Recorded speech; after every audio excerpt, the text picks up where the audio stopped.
देवास्तानि धर्माणि प्रथमान्यासन्न तेहनाकं महिमानः सजन्त यत्र पूर्वे साध्याः सन्ति देवाः नानासुगन्धिपुष्पाणि ऋतुकालो भवानि च पुष्पाञ्जलिर्मया दत्त गृहाण परमेश्वर गृहाण जगदीश्वर गृहाण जगदीश्वर। बोलिए बांके बिहारी लाल की जय, श्री राधा वल्लभ भगवान की जय, धर्म की जय, धर्म का प्राणियों में सद्भावना, विश्व का गौ माता की जय, सत्य सनातन धर्म की जय, सत्य सनातन धर्म की जय, पार्वती पतये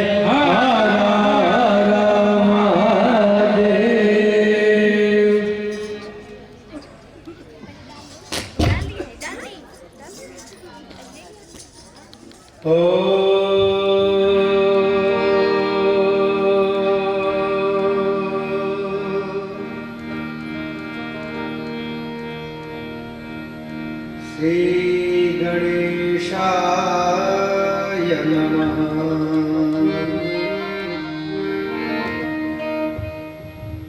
श्री सरस्वत्यै नमः। श्री गुरुचरण कमलेभ्यो नमः।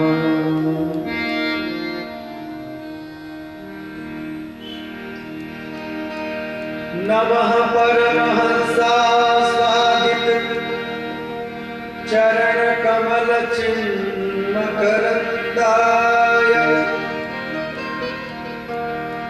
भक्त जनमानस निवासाय श्री रामचंद्राय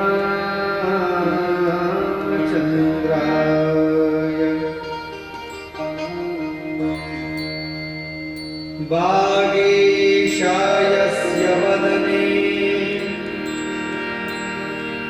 लक्ष्मीर्यस्य च वक्षसि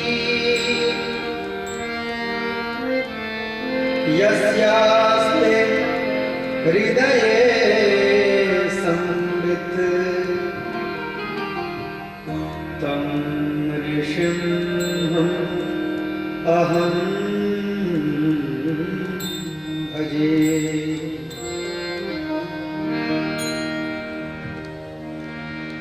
विश्वसर्ग विसर्गादि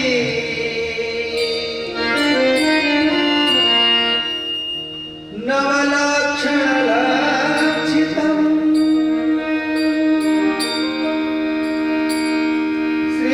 श्रीकृष्णाख्यं परं धाम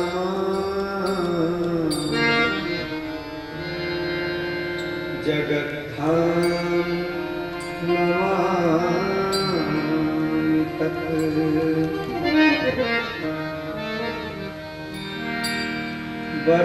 वरहापीडाभिरामं मृगमदतिलकं कुण्डलाक्रान्तगण्डं कञ्जाक्षं कम्बुकण्ठं स्मितशुभगमुठां स्वाधरे न्यस्तवेणम् श्यामं शान्तं त्रिभङ्गं रविकरवसनं भूषितं वैजयन्त्या वन्दे वृन्दावनस्थं युवतिशतभृतं ब्रह्मगोपालवेशम्।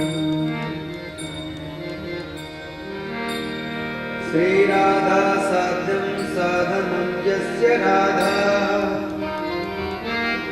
मंत्रो राधा मंत्रदात्री च राधा सर्वं राधा जीवनं यस्य राधा राधा राधा वाचिकीं तस्य शेषम्। सानन्दमानन्दवने वसन्तम् आनन्दकन्दं हतपापवृन्दम् वाराणसीनाथमनाथनाथं श्रीविश्वनाथं शरणं प्रपद्ये। वाञ्छाकल्पतरुभ्यश्च कृपासिन्धुभ्य एव च पतितानां पावनेभ्यो वैष्णवेभ्यो नमो नमः। नारायणं नमस्कृत्य नरं चैव नरोत्तमं देवीं सरस्वतीं व्यासं ततो जयमुदीरये।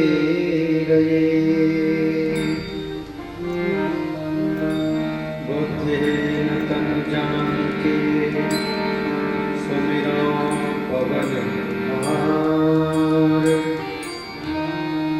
बलबुद्धिविद्या देहो हि हरहु कलेश विकार। जय जय श्री राधा रमण, जय जय नवल किशोर, जय गोपी चित चोर प्रभु, जय जय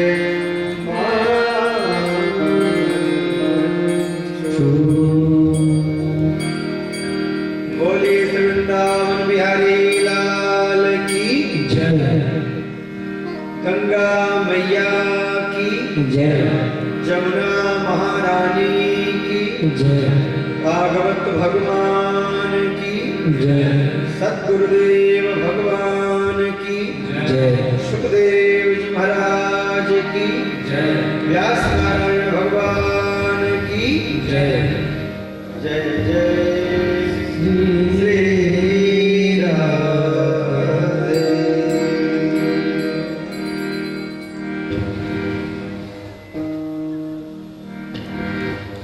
अखिल रसम सिंधु सार सर्वस्व परम प्रियतम परम प्रेमास्पद करुणा करुणालय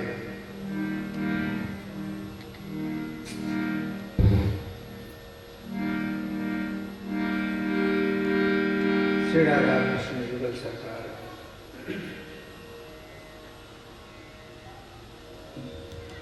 के पावन चरणों में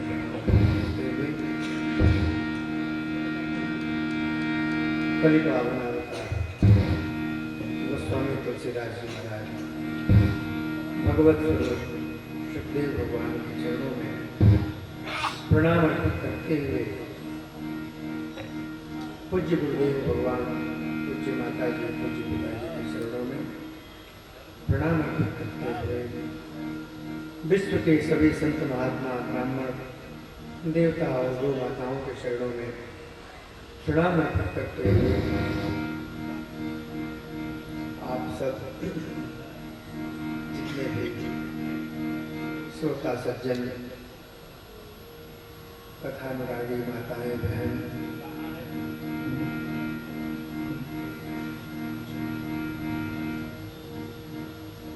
श्री कृष्ण सेवा समिति के समस्त सदस्यगण, आचार्य पंडित विनोद मिश्र जी महाराज और संगीत के वाद्य यंत्रों के माध्यम से कथा में मधुरता की सृष्टि करने वाले प्रिय कलाकार वृंद, भगवत कृपा से, भगवत प्रेरणा से हम लोगों को यह जो सुंदर समय प्राप्त हुआ है, इस समय हम लोग श्रीमद् भागवत महापुराण कथा ज्ञान योग्य सत्ता रूप सत्संग में अवगाहन करने के लिए बैठे हैं। आइए प्रारंभ में श्री भगवान नाम संकीर्तन करते हैं।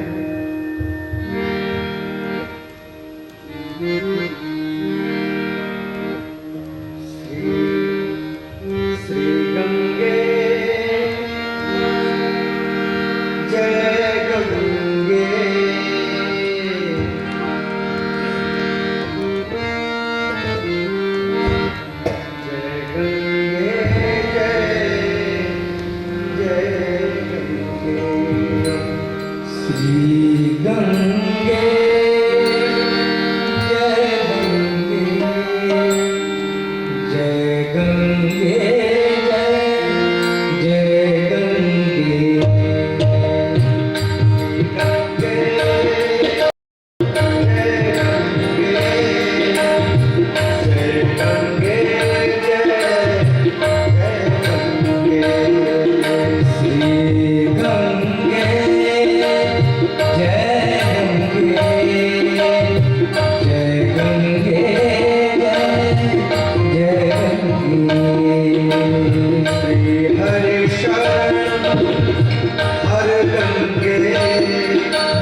अनुरागी सज्जनों, कथा गंगा में अवगाहन करने के लिए हम लोग बैठे हैं। आइए अपने मन शरीर से हम लोग नैमिषारण्य की इस पावन भूमि पर चलते हैं, जहाँ सूत जी महाराज सौनकादिक महर्षियों को कथा रस का पान करा रहे हैं।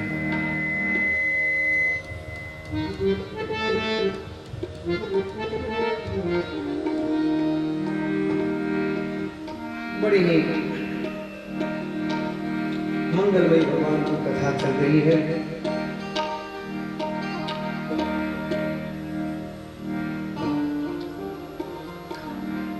कल हम लोग श्रवण कर रहे थे कि किस प्रकार भगवान अपने भक्तों के लिए, अपने भक्तों की इच्छा के अनुसार व्यवहार करने लगते हैं।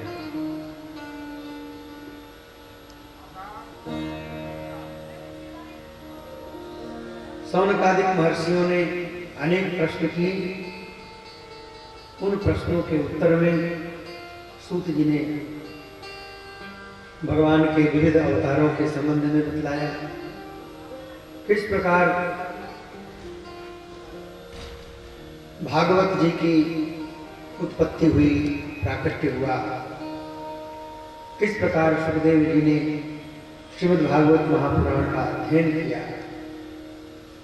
इन कथाओं को हम लोगों ने सुना। उत्तरा के गर्भ की भगवान ने रक्षा की,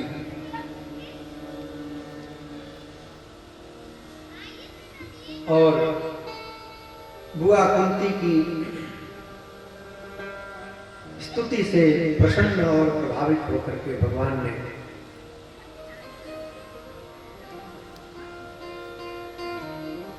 द्वारिका की यात्रा को उस दिन स्थगित कर दिया।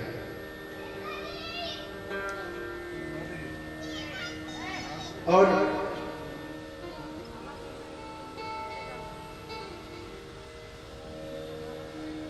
रात्रि के समय में भगवान युधिष्ठिर से मिलने गए तो युधिष्ठिर को शोक मग्न देखा। युधिष्ठिर से पूछा, क्या बात है, आप बहुत दुखी दिखाई पड़ रहे हैं, चेहरे पे प्रसन्नता के भाव नहीं है। युधिष्ठिर ने महाभारत युद्ध के संबंध में बताया कि इस राज्य की लिप्सा ने कितने अक्षौहिणी सेनाओं को मरवा दिया। अगर हम लोग हस्तिनापुर से युद्ध नहीं करते तो ये सेनाएं नहीं मारी जाती। युद्ध में एक राजा विजयी होता है, एक राजा की हार होती है, किंतु सैनिक मारे जाते हैं। कितने सैनिकों की हत्या है।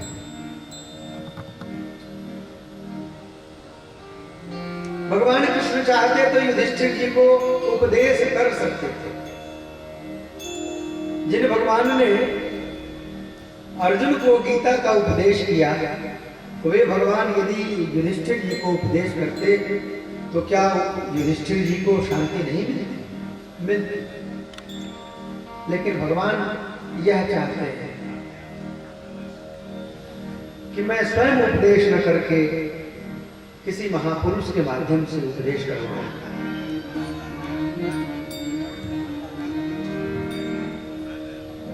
58 दिनों से सरसैया पर पड़े पड़े भीष्म पितामह प्रतीक्षा कर रहे हैं कि कब श्री कृष्ण हमारे आंखों के सम्मुख होंगे और मैं अपने प्राण का उत्सर्जन करूंगा।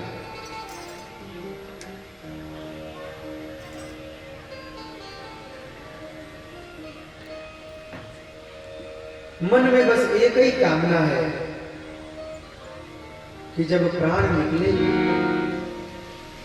तो आंखों के सामने श्री कृष्ण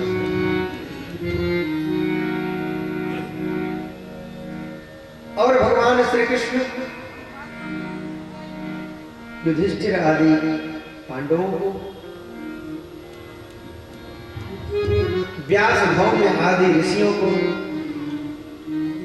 साथ में लेकर के भीष्म पितामह जी से मिलने के लिए चले और भीष्म पितामह से मिले। भीष्म पितामह भगवान श्री कृष्ण को देखते ही प्रसन्न हो गए। जिन भगवान की मैं प्रतीक्षा कर रहा था आज वो मेरे सामने।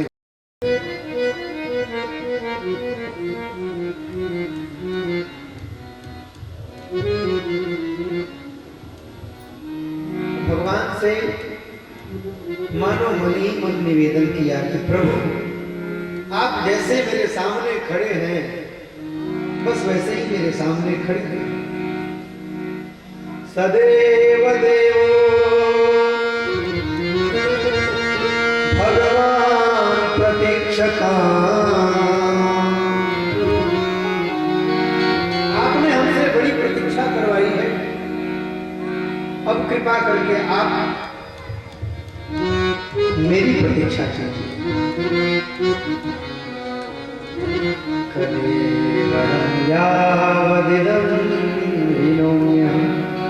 जब तक मैं अपने प्राण का त्याग न कर दूं, हे श्री कृष्ण आप यूं ही मेरे सम्मुख खड़े रहिए और मैं आपके मुख कमल का दर्शन करता रहूं। है आंख वो जो श्याम का दर्शन किया करे,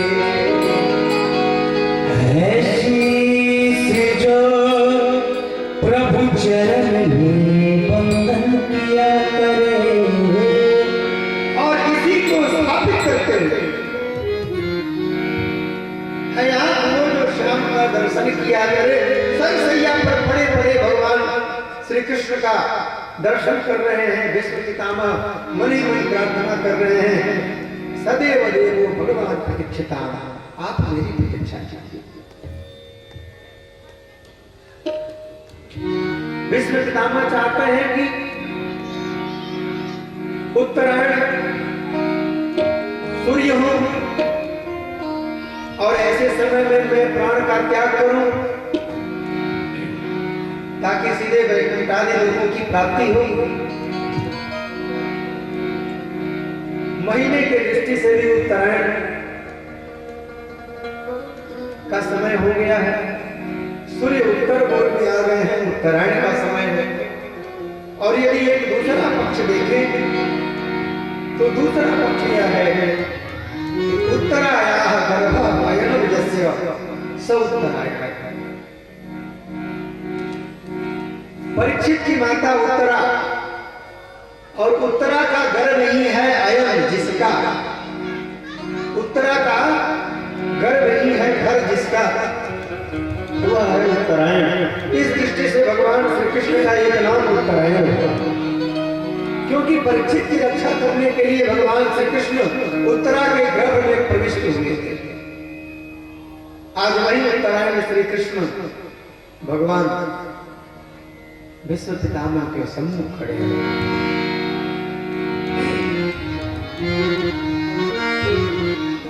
भगवान की प्रार्थना करने पर युधिष्ठिर जी सहित जितने भी वहां ऋषि मुनि विराजमान हैं, सबको भीष्म पितामह ने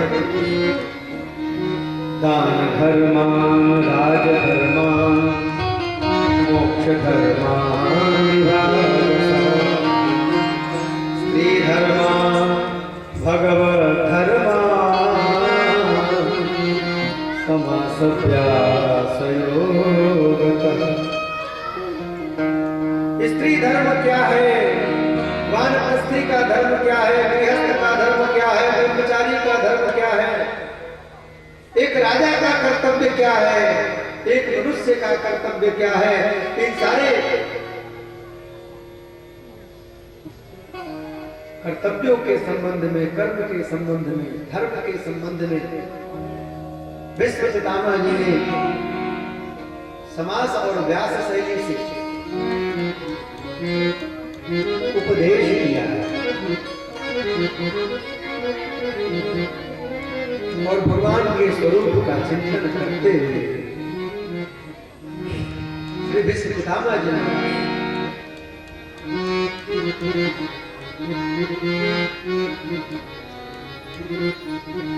देहांत काले तुम सामने हो, मुरली बजाते मन को लुभाते, यही गीत गाते मैं प्राण त्यागूं, हे नाथ नारायण।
जय। भीष्म पितामह ने सैया पर बड़े बड़े भगवान की पुष्पिताग्रा छंद में स्तुति की है। भीष्म पितामह चाहते हैं कि मैं भगवान को पुष्पांजलि समर्पित करूं। मृत्यु का समय है। भीष्म पितामह को वरदान था इच्छा मृत्यु का। जब चाहे प्राण का त्याग करे, न चाहे तुमको कोई मार नहीं सकता। और मारने का उपाय भी भीष्म पितामह ने स्वयं अर्जुन को बताया। तब जाकर के अर्जुन भीष्म पितामह को सरसैया पर सुलाने में समर्थ हो सकता।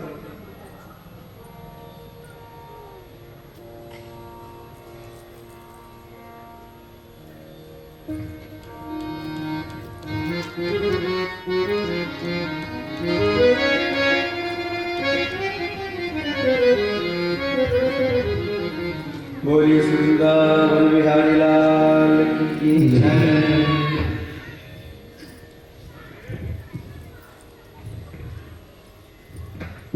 लेकिन बड़ी सुखद मृत्यु है। भगवान सम्मुख बड़े बड़े योगी, बड़े बड़े अमलात्मा, विमल हृदय वाले महात्मा यह कामना करते हैं कि जब मैं प्राण त्यागो उस समय भगवान का नाम मेरे मुख पर हो। जन्म जन्म मुनि जतन कराही, अंतराम कहिया वतन। जीवन पर्यंत लोग भगवान के नाम का जप करते हैं कि मृत्यु के समय में एक बार भगवान का नाम मुख पर आ जाए। लेकिन हजारों में लाखों में कोई एक पुण्यात्मा ऐसा होता है कि मृत्यु के समय में उसको भगवान की याद आती है और भगवान का नाम उसके मुख पर आता है।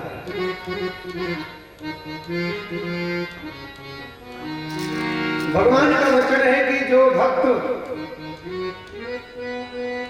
सतत मेरा स्मरण करता है, नित्य मेरे मंत्रों का जप करता है, मेरे नाम का जप करता है, कीर्तन करता है, अगर मृत्यु के समय भक्त मेरा नाम जपना भूल जाए, मेरे नाम को भूल जाए, तो अहम स्मरामि, तो मैं अपने भक्त के नाम का स्मरण करता हूं, उसके बदले में मैं जप कर लेता हूं। भगवान ने गीता में यदि वातादि दोषे न मद भक्तो माम न संशय।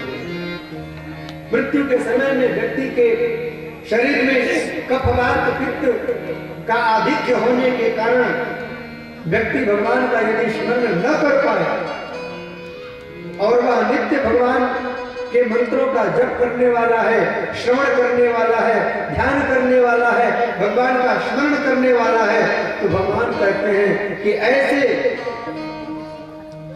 भक्त के बदले में मैं स्वयं उसके बदले में जप कर लेता हूं।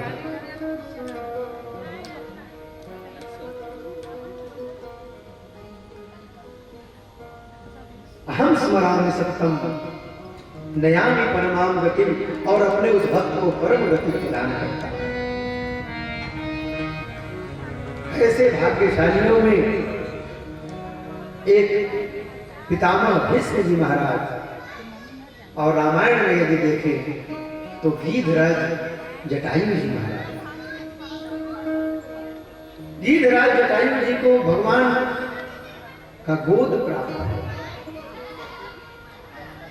गोद ही नहीं, भगवान ने अपने अस्त्र बिंदुओं से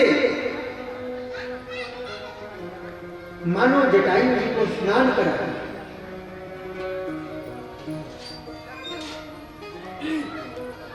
जटायु के कर्म इतने दिव्य थे, जटायु के कार्य इतने सुंदर थे कि भगवान का गोद जटायु को मिला। अगर तुलनात्मक दृष्टि से देखें तो भीष्म पितामह को भगवान का गोद नहीं प्राप्त हुआ, अपितु अर्जुन के बाणों की शैया प्राप्त हो।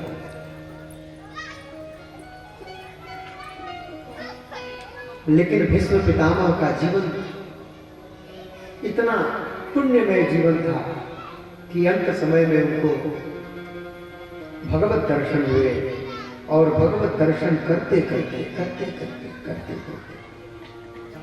भीष्म पितामह जी ने अपने प्राणों का त्याग किया। बोलिए भीष्म पितामह जी महाराज की जय। और आज संपूर्ण विश्व पितृपक्ष में भीष्म पितामह को तर्पण प्रदान करता है, जलदान करता है। विश्व में ऐसा, विश्व के इतिहास में ऐसा कोई व्यक्ति नहीं है जिसको सब लोग तर्पण देते हो, जिसके नाम से तर्पण करते हो, लेकिन पितामह भीष्म के नामों से उनको अवश्य जलदान दिया जाता है। ऐसा सुंदर, ऐसा दिव्य उनका कर्म। पश्चात पांडवों ने उनका अग्नि संस्कार किया। वेद की कर्मकांड की विधियों के अनुसार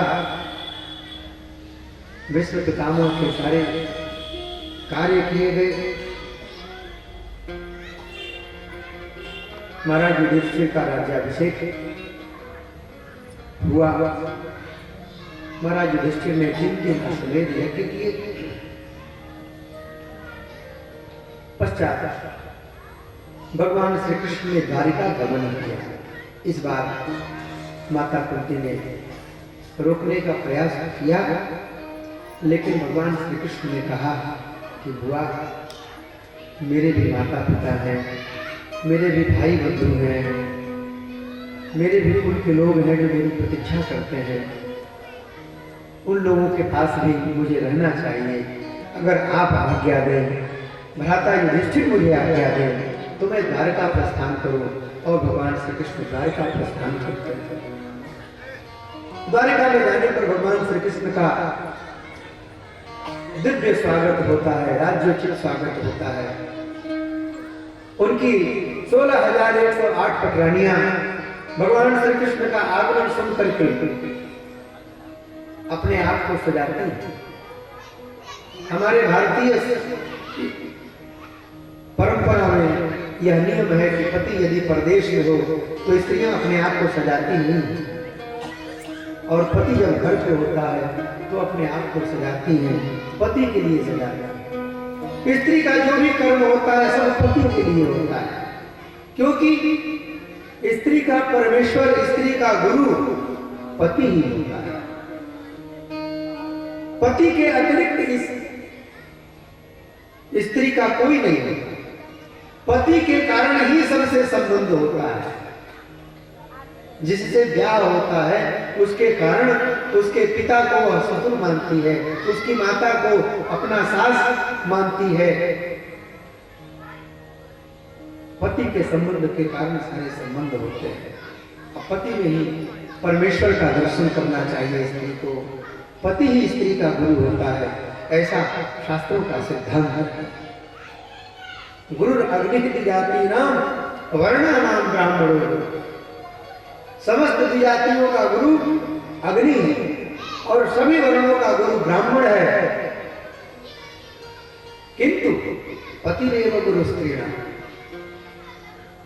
स्त्री का पति ही गुरु होता है। पतिरेव गुरु स्त्रीणाम सर्वस्याभ्यागतो। और कोई अतिथि आपके दरवाजे पे आ जाए, किसी के भी दरवाजे पर आ जाए, तो उसका गुरु अतिथि समय हो जाता है। अतिथि अगर आ जाए, हम पूजा करने बैठे हैं तो पूजा छोड़ करके अतिथि का सत्कार करना चाहिए। यह हमारे यहाँ का विधान है।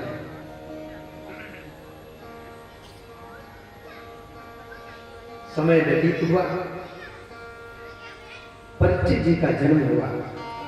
परीक्षित जी के जन्म के समय में स्वयं भगवान कृष्ण वहां पर पधारे। परीक्षित मरे हुए पैदा हुए थे। परीक्षित का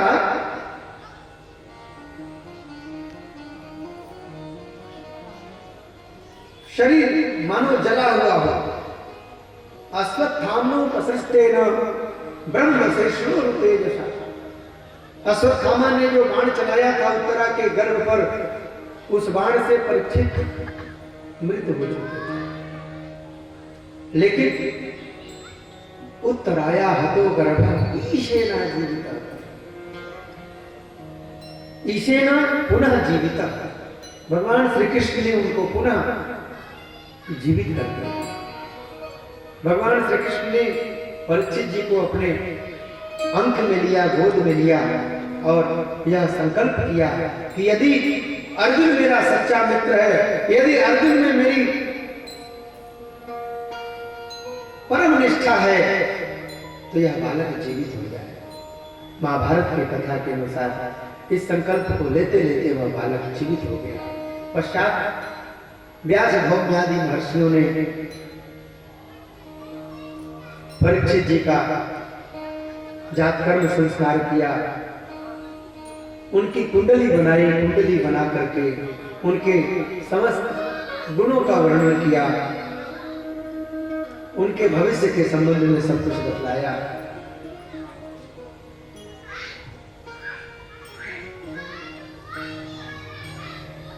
पुनः भगवान श्री कृष्ण इस बार अर्जुन के साथ द्वारिका गए। समय व्यतीत हुआ।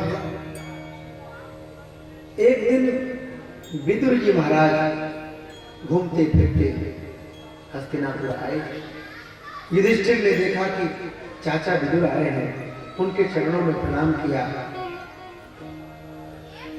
महाभारत युद्ध के समय विदुर जी महाराज अपने धनुष को दुर्योधन के दरवाजे पर छोड़ करके तीर्थ यात्रा कर लिया। विदुर जी के मन में यह भाव कि मैं किसके तरफ से युद्ध करूं, सब तो मेरे ही हैं, पांडव भी मेरे हैं, कौरव भी मेरे हैं। कौरवों की तरफ से युद्ध करूंगा तो पांडवों को मरता हुआ नहीं देख सकता, और पांडवों की तरफ से युद्ध करता हूं तो कौरवों को मरता हुआ नहीं देख सकता। इसलिए मैं युद्ध ही नहीं करता। आज बहुत दिनों के बाद जब विदुर जी महाराज लौटे हैं, युधिष्ठिर ने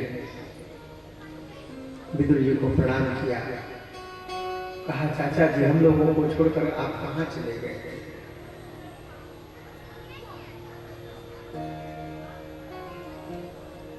कुशल क्षेम हुआ। विदुर जी महाराज ने रात्रि विश्राम किया। रात्रि के समय में बड़े भाई धृतराष्ट्र के पास पहुंचे विदुर जी महाराज, और बड़े भाई धृतराष्ट्र को बहुत दुख था। तुमने जिन पांडवों को लाक्षागृह में जलाने का प्रयत्न किया, जिस भीम को तुमने विष देकर के मरवाने का प्रयत्न किया, आज उन्हीं के टुकड़ों पर पड़ते हुए तुम्हें शर्म नहीं आया? तुमने अपने सैकड़ों पुत्रों को मरवा दिया राज्य की इच्छा में, और जिन पांडवों से तुम द्वेष करते थे आज उन्हीं पांडवों के आश्रय में निवास कर रहे हो। तुम्हें शर्म नहीं आती, लज्जा नहीं आती? धृतराष्ट्र ने कहा कि अरे विदुर मैं क्या करूं, मेरी तो आंखें ही नहीं है। विदुर ने कहा कि तुम्हारे पास यदि आंखें नहीं है भ्राता, तो मेरे पास तो आंखें हैं, चलो मेरे साथ। धृतराष्ट्र और गांधारी को लेकर के विदुर जी महाराज उत्तराखंड की यात्रा पर निकले।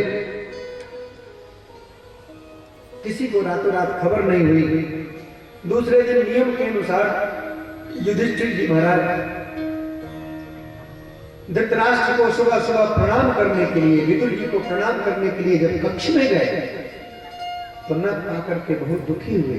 मेरे बड़े पिता कहाँ चले गए, मेरे चाचा विदुर कहाँ चले गए? उसी समय भगवान नारद के साथ में तुम्बुरु नामक गंधर्व प्रकट हुए और युधिष्ठिर जी को सांत्वना प्रदान की और आगे 7 दिन की जो घटनाएं होने वाली हैं उन घटनाओं को बताया कि हे युधिष्ठिर, तुम्हारे बड़े पिता तुम्हारे चाचा विदुर के साथ यात्रा पे हैं। वे अगले 7 दिनों तक उत्तराखंड के पहाड़ों में विचरण करते हुए योग का आश्रय लेकर के, धारणा, ध्यान और समाधि का आश्रय लेकर के वे अपने शरीर को समाप्त करेंगे और उन्हें भगवान की प्राप्ति होगी। और ठीक वैसा ही हुआ। समय व्यतीत हुआ, अर्जुन को गए हुए 6 महीने हो गए द्वारका, और द्वारका से अर्जुन लौटे नहीं। तो युधिष्ठिर जी महाराज को संशय होने लगा कि क्या बात हो गई कि अभी तक मेरा भाई अर्जुन लौट करके नहीं आया, कहां रह गया। और नाना प्रकार के उत्पातों को देखते हुए बार बार सूर्य ग्रहण लगे, उल्कापात हो, महाराज युधिष्ठिर कहीं निकले तो रास्ते में सियार रास्ता काट दे, बिल्ली रास्ता काट दे, गायों के आंखों से अश्रुपात देखा। नाना प्रकार के अपशकुनों को देख करके युधिष्ठिर जी महाराज को शंका होने लगी और भीम से कहा कि भाई भीम, ये नाना प्रकार के अपशकुन हो रहे हैं, मुझे तो बड़ी चिंता हो रही है। उसी समय दूर से अर्जुन का रथ आते हुए दिखाई दिया।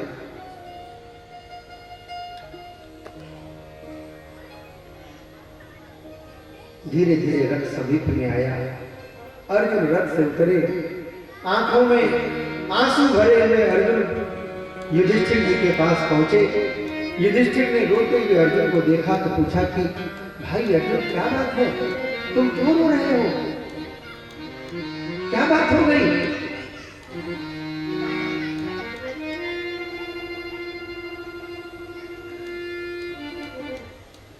अर्जुन हाथ जोड़ करके युधिष्ठिर जी के सामने खड़े होकर के कहते हैं कि भैया, मैं क्या बताऊं,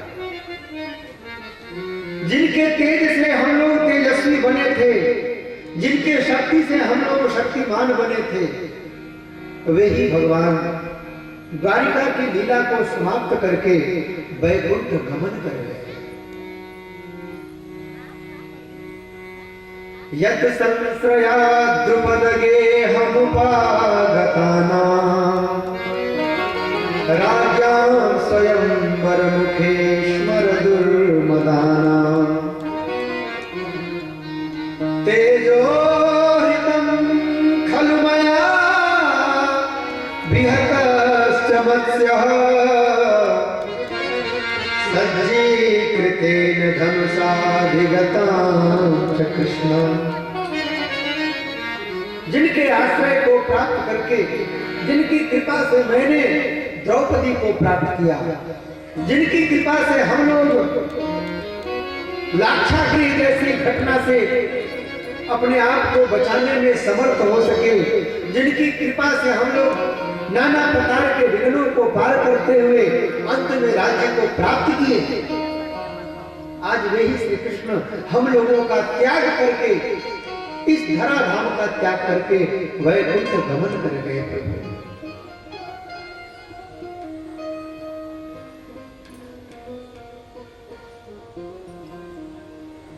अर्जुन ने बताया कि भैया, भगवान श्री कृष्ण की 4-5 पत्नियां जो बची थी, मैं उनको लेकर के रास्ते में आ रहा था, लेकिन आज मैं शक्ति समन्वित नहीं रह गया। मेरे पास वही गांडीव धनुष है, वही मेरा रथ है, उस रथ में वही घोड़े हैं, सब कुछ वही है। तद्वै धनुष इखवः, वही धनुष है, वही बाण है। तद्वै धनुष इखवः सनतो हयास्ते, वही धनुष, वही बाण, वही रथ, वही घोड़े। सोहम रथी नृपतयो न तया मनन्ति। जब मैं अपने उस रथ पे सवार होकर के चलता था तो बड़े बड़े राजा अपना मुकुट मेरे समक्ष प्रस्तुत कर दिया करते थे, जिनकी शक्ति से हम सब शक्तिमान थे। सर्वं क्षणेन तदभूत समीशरितम् भस्मं घृतं कुहकरादमिवोक्तम्। लेकिन आज हमारी वह स्थिति हो गई कि रास्ते में भगवान कृष्ण की पत्नियों को कोल भीलों ने लूट लिया। उनके पास जो गहने थे, उनके पास जो सामग्रियां थी, उन सामग्रियों को कोल भीलों ने लूट लिया।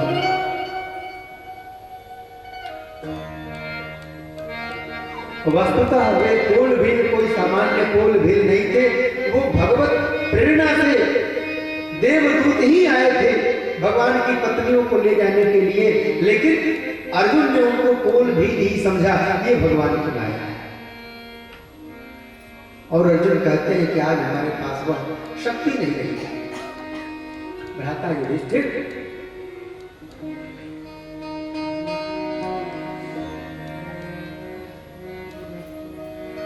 आरुणीं मदिरां पीत्वा मदोन्मथित चेतसां अजानतां विवान्यं चतुःपञ्चावशेषिता। भगवान श्री कृष्ण ने जब जान लिया कि अब द्वारिका का प्रलय हो जाएगा, उन्होंने अपने नगर वासियों से कहा कि चलो प्रभास क्षेत्र में चलते हैं। और प्रभास क्षेत्र में जाकर के उनके वंशधरों ने वारुणी मदिरा का पान करके, वारुणी मदिरां पीत्वा, मदिरा का दोष होता है। जो व्यक्ति मदिरा पान कर लेता है फिर वो होश में नहीं रहता, वो अपना पराया नहीं समझता, कौन मेरा भाई है कौन मेरा पिता है वो नहीं समझता। एक सामान्य सा व्यक्ति था, एक दिन वो रास्ते में निकला तो राजा की सवारी जा रही थी। राजा हाथी पर सवार होकर के जा रहे थे। खड़ा होकर के उसने राजा से कहा कि हे राजा, बता तो अपनी हाथी कितने में बेचेगा। भरपूर लिया हुआ था। हम निंदा नहीं कर रहे हैं, हम उसका गुण दोष बता रहे हैं। बता राजा तो अपनी हाथी कितने में बेचेगा। राजा को लगा कि ये कौन है भाई। राजा ने अपने सैनिकों को आदेश दिया कि इसको पकड़ो, ले चलो, डालो कारागार में। रात भर कारागार में रहा। दूसरे दिन जब दरबार लगी तो उसको बुलाया गया। आया, प्रस्तुत हुआ समक्ष। राजा ने पूछा कि बता भाई, तू मेरा हाथी खरीदेगा? बता कितने में खरीदेगा। उसने कहा कि महाराज, जो हाथी खरीदने वाला था वो तो रास्ते में चला गया, हम वो थोड़े हैं, हम वो नहीं हैं। अरे नहीं, कल तो तुम कह रहे थे कि बता राजा कितने में हाथी बेचेगा। कहा महाराज वो मैं नहीं बोल रहा था, वो मेरे भीतर से कोई और बोल रहा था। तो ये उसका दोष है। भगवान की माया से, भगवान की माया में वशीभूत भगवान के ही पुत्र पौत्रादिकों ने वारुणी मदिरा को पी करके अजानताम एक दूसरे को जैसे जानते ही नहीं हो और एक दूसरे को मार करके समाप्त कर दिया। और स्वयं भगवान श्री कृष्ण भी धराधाम का त्याग करके वैकुंठ पधार गए। अर्जुन ने वर्णन किया, जब माता कुंती ने सुना कि भगवान धराधाम का त्याग करके वैकुंठ चले गए तो माता कुंती वहीं बैठ करके समाधि लगा करके माता कुंती ने भी अपने शरीर से अपने प्राणों का विसर्जन कर दिया। और पांडवों ने परीक्षित को राजगद्दी प्रदान की। परीक्षित को राजा बना दिया और स्वयं स्वर्गारोहण की यात्रा पर निकल पड़े। पांडवों ने स्वर्गारोहण कर दिया। इधर परीक्षित जी महाराज ब्राह्मण देवताओं से पूछ पूछ करके आज्ञा ले ले करके राज्य का सुंदर संचालन करते हैं। परीक्षित जी ने 3 अश्वमेध किए और अश्वमेध यज्ञ के माध्यम से उन्होंने संपूर्ण विश्व पर अपना साम्राज्य स्थापित कर दिया। कुरुजंगल आदि प्रदेशों में परीक्षित जी महाराज जाते तो अपने पूर्वजों के कीर्ति को सुनते बड़े प्रसन्न होते। एक दिन परीक्षित जी को कलयुग मिल गया। एक गाय और एक बैल को लात से मार रहा था। परीक्षित जी को समझ में आ गया कि यह कोई पुण्यात्मा जीव नहीं है, ये जरूर कोई पापी है। अपना धनुष निकाला, बाण लगाया, संधान किया, मारना ही चाहते थे कि कलयुग शरणापन्न हो गया। हाथ जोड़ लिया, महाराज त्राहिमाम त्राहिमाम त्राहिमाम, मेरी रक्षा कीजिए, मैं आपके शरण में हूं। क्षत्रियों का यह नियम है कि कोई उनके शरण में आ जाए तो क्षत्रिय उसका वध नहीं करते। कलयुग से पूछा कौन हो तुम? कलयुग ने बताया कि मैं कौन हूं। कहा कि मेरे राज्य से चले जाओ। कहा महाराज कहां जाओ? संपूर्ण भूमंडल पे चारों तरफ आप ही का साम्राज्य है, धरती लोग छोड़ करके समुद्र में जाऊं? समुद्र में तो कोई रहता भी नहीं है, कोई मनुष्य वहां रहता नहीं है। आप कृपा करके मुझे कुछ स्थान दे दीजिए, मैं उन्हीं स्थानों पर रह लूंगा। परीक्षित जी ने 4 स्थान दे दिए। द्यूतम पानम स्त्रियः सोना यत्रा चतुर्विधा। जहां मदिरा पान होता है वहां कलयुग का वास होता है, इसलिए मदिरा पान नहीं करना चाहिए। जहां जुआ खेला जाता है, क्योंकि जुआ खेलने वाले जुए को जीतने के लिए झूठ बोलते हैं, तो जहां झूठ बोला जाता है वहां कलयुग का वास होता है। जहां स्त्री संग हो वहां भी कलयुग का वास हुआ है। मध्य में मध्य कीट होते हैं। मदिरा में जो मदिरा होती है, शराब होती है, उसमें मध्य कीट होते हैं, कीड़े होते हैं। और जो व्यक्ति मदिरा पान करता है उस मदिरा के साथ उन कीड़ों का पान कर जाता है। और ये बहुत बड़ा दोष बताया है शास्त्रों में। जो 4 प्रकार के अत्युल्बण पाप कहे गए हैं, उन पापों में एक मदिरा पान भी है। इसका प्रायश्चित नहीं होता, इसलिए मदिरा पान नहीं करना चाहिए। पुनश्च याचमानाय, पुनः कलयुग ने प्रार्थना की तो परीक्षित जी ने उसको एक स्थान स्वर्ण में भी दिया।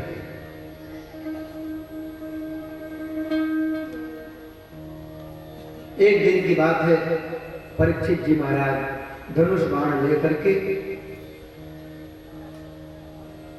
वन में गए, मृगया करने लगे। कभी मृगया करने जाते नहीं थे, कभी पशु हिंसा करने जाते नहीं थे, लेकिन आज परीक्षित जी महाराज वन में शिकार खेलने के लिए निकले।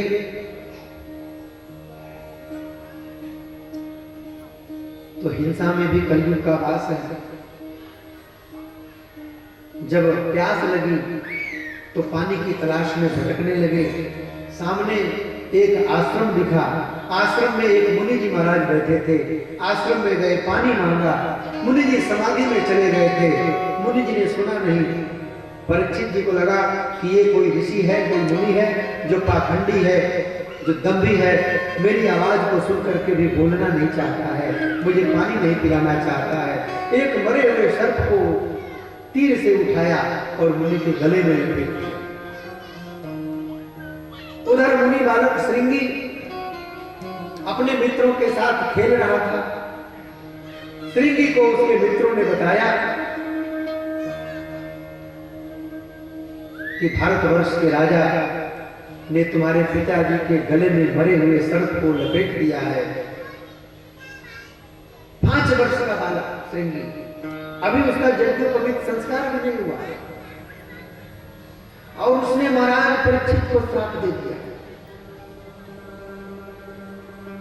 कई जगह लोग कहते हैं कि ब्राह्मण का बालक यदि उसका यज्ञोपवीत संस्कार नहीं हुआ है तो अभी वह ब्राह्मण पूर्ण रूप से नहीं हुआ। ऐसा नहीं है। कौशिकीय संहिता में लिखा है कि कलौ ब्राह्मणता वीर्या तपश्चर्यादिना नहीं। कलयुग में जो ब्राह्मण के क्षेत्र से उत्पन्न होता है वह ब्राह्मण ही कहलाता है और वह बाल्यकाल से ही तेजस्वी होता है। तुलसी का दल छोटा हो या बड़ा, उसका महत्व एक जैसा है। ब्राह्मण छोटा हो या बड़ा, उसका महत्व एक जैसा है। 5 वर्ष के श्रृंगी नामक बालक ने परीक्षित को श्राप दे दिया।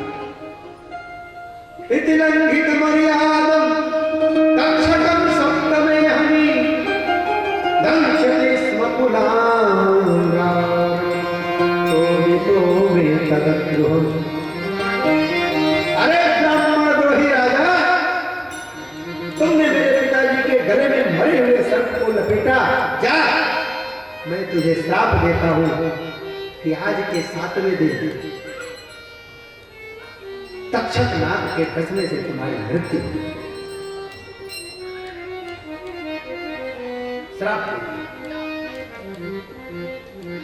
ऐसा उस बालक का तेज। परीक्षित जी तो वहां से चले गए। बालक श्रृंगी जब अपने पिता के समीप में आकर के रुदन करने लगा, जब समीप ने अपने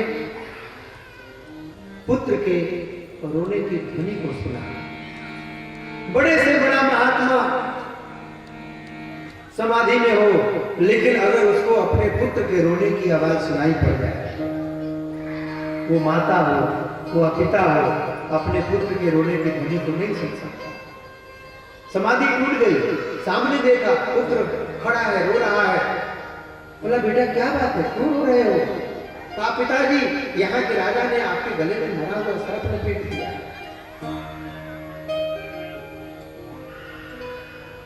मुनि शमीक ने देखा, सर्प को हटाया। श्रृंगी ने बताया कि पिताजी मैंने राजा को श्राप दे दिया। क्या श्राप दे दिया? बताया। पहले तो मुनि शमीक ने भगवान से क्षमा मांगी कि हे प्रभु, मेरे इस अपरिपक्व बुद्धि वाले बालक ने यहाँ के राजा को श्राप दे दिया है। हे प्रभु, आप मेरे बालक को क्षमा करें। मेरा बालक छोटा है, उसकी बुद्धि परिपक्व नहीं है।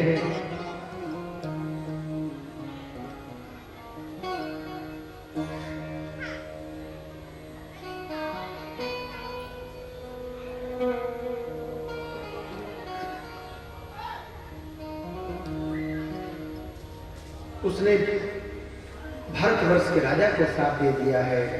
अपापेषु स्ववृत्तेषु बाले न पक्व बुद्धिना पापम कृतं तद भगवान सर्वात्मा क्षन्तमर्हति। हे सर्वात्मा भगवान, आप क्षमा करें। और फिर पुत्र को समझाया कि बेटा, तिरस्कृता विप्रलब्धा सत्ता चित्ता हता अपि न सतत प्रतिकुर्वन्ते तद्भक्ता प्रभो। बेटा, अपने राजा के संबंध में इस प्रकार की बुद्धि नहीं रखनी चाहिए। और एक गौरव मुख नामक शिष्य को परीक्षित जी के पास भेजा कि बेटा जाके परीक्षित जी को बता कि परीक्षित जी को ऐसा ऐसा श्राप लग गया है। शिष्य चला परीक्षित जी से मिलने के लिए। इधर परीक्षित जी महाराज जब राज्य में आए, मुकुट को उतारा तो देह भान हुआ, स्मरण आया कि मैंने आज कौन सा कृत्य किया। तो परीक्षित जी महाराज को पछतावा होने लगा अपने कर्म पर कि मैंने आज बहुत गर्हित कर्म किया। और भगवान से परीक्षित जी प्रार्थना कर रहे हैं कि हे प्रभु, हे विश्वात्मा, आप कृपा करके मुझे दंड दीजिए। सामान्य व्यक्ति यदि कोई पाप करता है तो लोग राजा के पास आते हैं, राजा उनके न्याय का विधान करता है। लेकिन आज स्वयं राजा ने पाप किया है तो राजा को भी तो दंड मिलना चाहिए। अपने लिए विचार ही कर रहे थे कि शिष्य ने आकर के बताया कि महाराज परीक्षित, आपको समीप पुत्र श्रृंगी का श्राप लगा है। 7 दिन का समय है आपके पास। आप अपने जीवन के इस अंतिम समय को सुधारने का, सजाने का, संवारने का प्रयत्न करिए।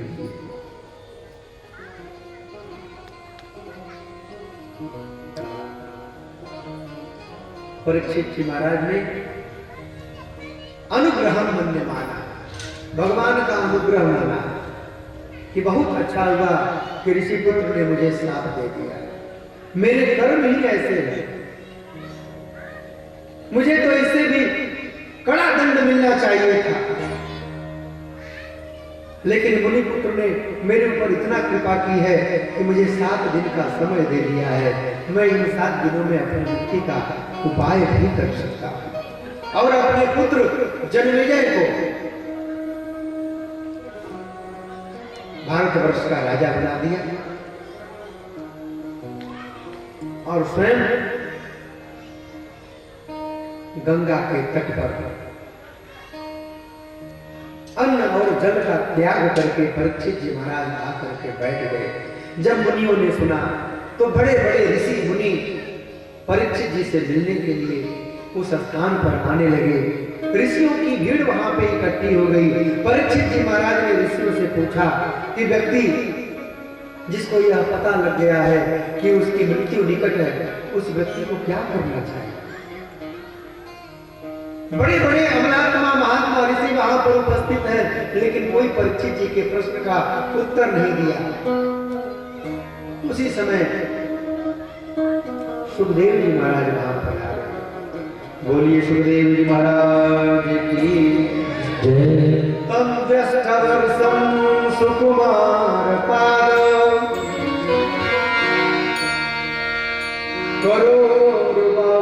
सकपोलगात्रम्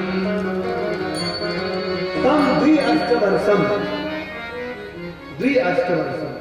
दो अठे द्वि माने 2, अष्ट माने 8, 2 अठे 16 वर्ष की अवस्था वाले सुखदेव जी महाराज, सुंदर कपोल, सुंदर शरीर, शंख के समान सुंदर गला, कमल के समान बड़े बड़े, कमल पत्र के समान बड़े बड़े नेत्र सुखदेव जी महाराज पधारे। मानो भगवान ही सुखदेव जी के रूप में वहां पधारे, परीक्षित का उद्धार किया। राजा परीक्षित जी ने एक दिव्य आसन भगवान सुखदेव को दिया, उस पे बिठाया, चरणों को धोया। सुखदेव जी महाराज के पधारने पर बड़े बड़े जो ऋषि महर्षि वहां पर बैठे थे सब उठ करके खड़े हो गए। सबने सुखदेव जी का अभिवादन किया। उन ऋषियों में सुखदेव जी के पिता महाराज वेदव्यास भी हैं। उन ऋषियों में सुखदेव जी के दादा महामुनि पराशर भी हैं। उन ऋषियों में सुखदेव जी के दादा महामुनि वशिष्ठ भी हैं। बड़े बड़े ऋषि सब उठ करके खड़े। सुखदेव जी के बैठ जाने पर राजा परीक्षित ने सुखदेव जी से प्रश्न पूछा कि महाराज, आप अलक्ष्य लिंग हैं, आप अवधूत वेश में भ्रमण करते हैं, लोग आपको पहचान नहीं पाते कि आप कौन हैं। और आज आपने मेरे ऊपर कृपा करके यहाँ पधारने का निश्चय किया है। आज यह स्थान आपके आने से पवित्र हो गया। हे मुनीश्वर, कृपा करके मुझे यह बतलावें कि यतः वृक्षामि संसिद्धिं योगिनां परमं गुरुं पुरुषस्येह यत् कार्यं म्रियमाणस्य सर्वथा। कि जिस व्यक्ति को यह ज्ञात हो गया हो कि उसकी मृत्यु निकट है, उस व्यक्ति को अपने अंतिम समय में क्या करना चाहिए? सुखदेव जी से बड़ा सुंदर प्रश्न किया है और सुखदेव जी ने